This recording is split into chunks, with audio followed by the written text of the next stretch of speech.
Cher appeared on The Late Show and explained why she has never been able to find much of anything positive to say about Donald Trump. No, I have nothing good to say about him. I've never had anything good to say about him. Say one nice thing about him. There's nothing nice about him. I can't say one nice thing about him. I don't have to.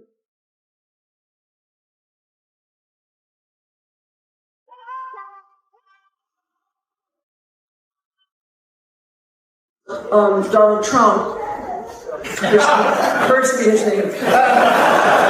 Like on paper, he looks so good. You know, he was brought up rich. He had a good education. He's got all these young chicks. I don't know how young, but he's got all these young chicks, and he just keeps trading them in on younger chicks. And he's got all this money, and he's famous, and still he's such a. I don't think he has two moral fibers to rub together. Also, I love this, like LGBT and queer. It's like he just learned it, you know?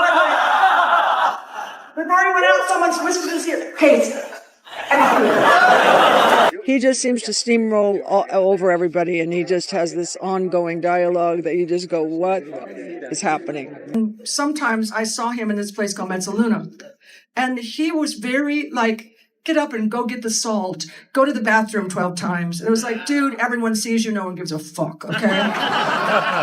We're rich. We're famous. We don't care who you are. And like, right.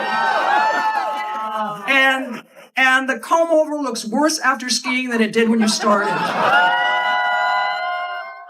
He doesn't want to be president. He said no one's more surprised than him. He wants the crowds. He wants the adulation. He doesn't give a shit about the work. He just should not be he shouldn't be in control of the remote, okay?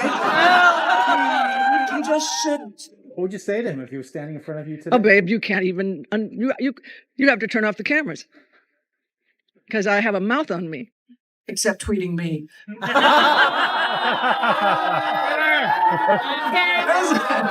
was like, I said, dude, get a grip, okay? I don't think Lincoln or Kennedy would tweet me. So if you want to be president, just up your game a little bit.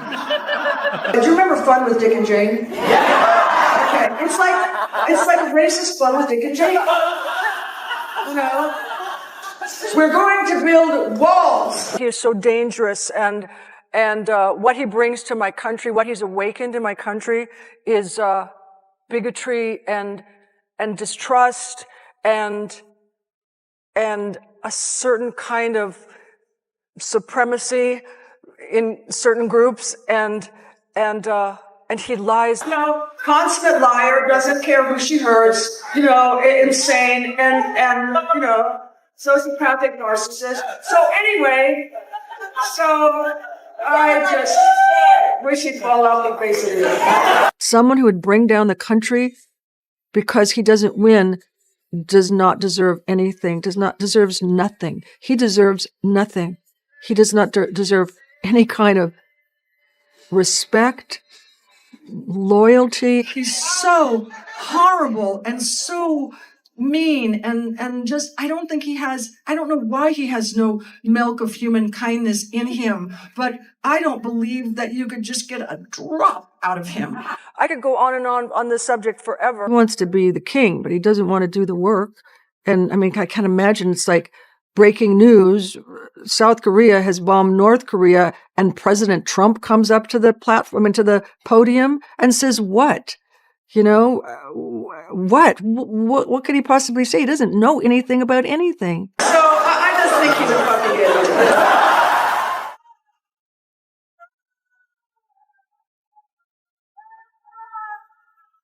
idiot. He tells something, and then you go back and you see what he said, and it seems like the truth both times. He's so terrific at lying. I've never seen anybody so good. I mean, it's just... She went after his policies, his treatment of women, his dishonesty, his handling of crises, and what she viewed as his lack of empathy. Yet Trump, who has a long history of responding publicly to celebrities who criticize him, remained completely silent. The remark came after Colbert asked Cher what bothered her most about Trump. She had already discussed his policies, his cruelty, and his treatment of women. Then she looked toward the camera and made a different observation. She said, Trump could make two completely opposing statements and somehow present both of them as though they were true. That was an observation about the way Trump communicates, and perhaps that's why there was nothing obvious for Trump to respond to. Cher wasn't simply calling Trump a liar. She was pointing to something more difficult to argue away: the way contradictory claims can appear side by side in his public statements. If you grew up in a political era, when politicians were expected to answer for contradictions between one speech and another, that observation hits differently. Take the economy. Trump can describe it as stronger than it has ever been. Then, almost in the same breath, describe the country as being destroyed, and insist that only he can rescue it. The contradiction is what makes the example work.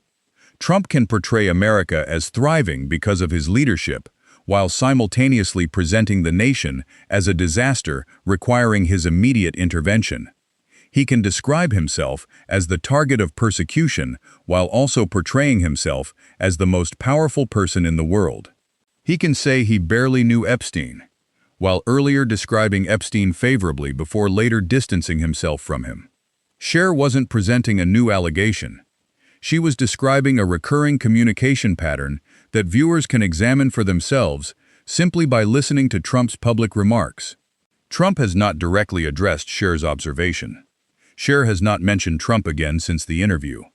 And yet, whenever Trump makes two conflicting claims during the same speech, someone in the comments inevitably brings her words back into the conversation.